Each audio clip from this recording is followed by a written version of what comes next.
je suis partie au Pérou. Bah voilà, moi je m'appelle Florette Doisy et je suis partie au Pérou 1 an aussi.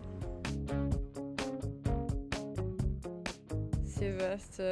Je savais pas vraiment, je voulais partir dans un pays d'Amérique latine et j'ai regardé un peu sur internet et en même temps, à une réunion à Efes, j'ai rencontré une jeune qui était partie au Pérou et on a parlé un peu et j'ai voulu partir là-bas.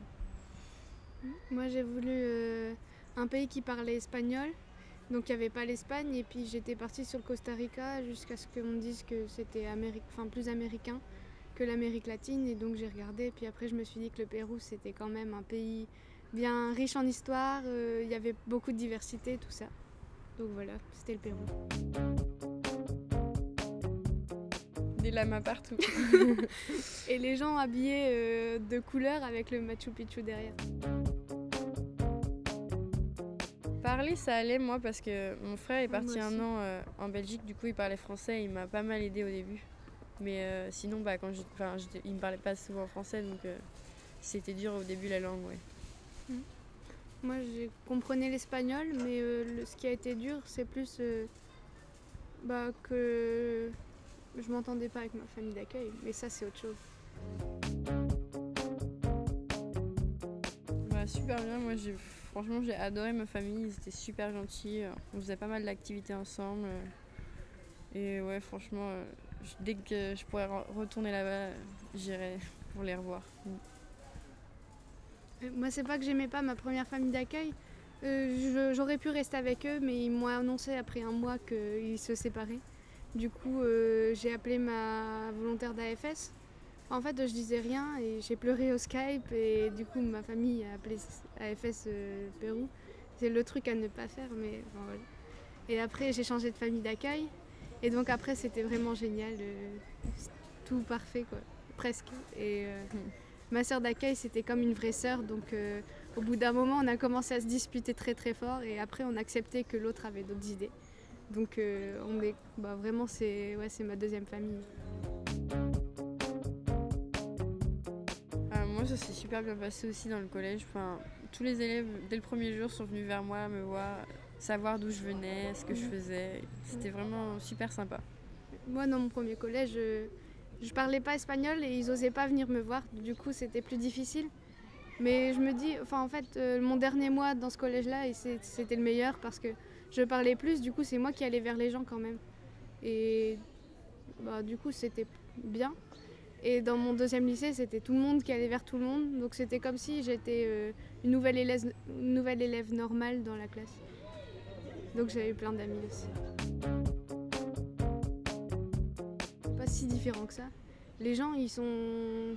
Moi, je trouve qu'ils sont pareils, à part le fait que... Ils sont tout le temps en retard, ouais. Oui, voilà. Ils vont te dire à tout de suite et en fait, ils viennent 2 heures après. Ouais, voilà. Ouais. J'arrive dans 5 minutes et en fait, où je suis à un pâté de maison de là. Et en fait, ils sont à 3 km.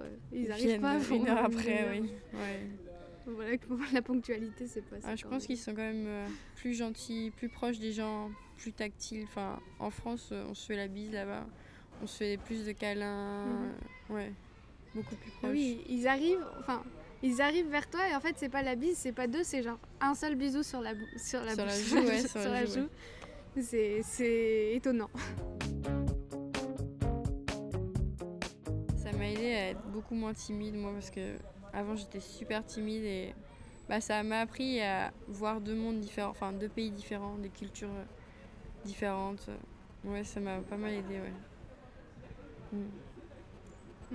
C'est un truc on a plus d'autonomie là-bas. On a de l'autonomie, on peut faire ce qu'on veut, ce qu'on veut, en fonction de ce que la famille d'accueil nous laisse faire. Et on peut aussi, on est autonome économiquement. Et donc ça donne plus de confiance en soi, je trouve. Ouais, ça nous aide en gros à grandir, quoi, complètement. Avant on était beaucoup moins indépendants et là il faut gérer tout seul.